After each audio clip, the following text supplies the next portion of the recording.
you look at my door, it says, come as a stranger, leave as a friend. Dre Perales says it's all about energy when you open the door to Tip Top, his barbershop and tattoo parlor in Over the Rhine. You know, I've always had a tattoo shop and barber shops, but never in one, and just thought it was a perfect fit for the city. The Los Angeles native is the first to bring this combination to Cincinnati, but the trend actually dates back several decades. Came from like the 40s, 30s in New York. When service members came back from war, they went to barbershops to make their patriotism permanent. There wasn't really designated shops for tattooing, and then most of the clientele that were getting tattooed were men, mostly working class, so that the shops had the room, and they would use the barber shop to tattoo out of. And then later on, the tattooing aspect of it became very, very popular with like military soldiers. While Dre is skilled at both, his first love for barbering came from his mother. He had cut my hair my whole life up until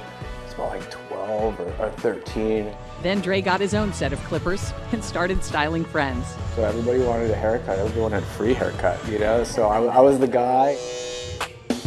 Dre's love for his family is on display at Tip Top. He lives in Aguascalientes, Mexico, and that's where my family's from. And even in the ink on his body. I have a portrait of my grandfather, and then I have a portrait of my grandfather and grandmother together, so they're very, very special to me, you know? And I think that's very, very special about getting tattooed, is that it's something that you carry with yourself through this life, and you know, maybe a little longer.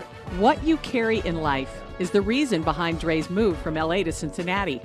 He was following a girl. My daughter lives here, so you know, I wanted to be an active father. Dre's OTR neighbors welcomed him as family. All of them have been welcoming, you know, and it kind of reminds me of like in like the 60s, if you were to move into a neighborhood, someone would come over with like a fruit cake or something. And it wasn't long before Cincinnati was home. Surrounded by his artwork on t-shirts and the walls, Dre hopes his shop feels like home for his neighbors and customers. And it's because of the energy that we're exchanging right now, you know, and I think that's important, and that's everything, you know, in the experience, in any business, but especially here because it's so personal. Sure, you can stop watching, but let's be honest, you want to know more. Tap the links, or even better, click subscribe to stay in the know.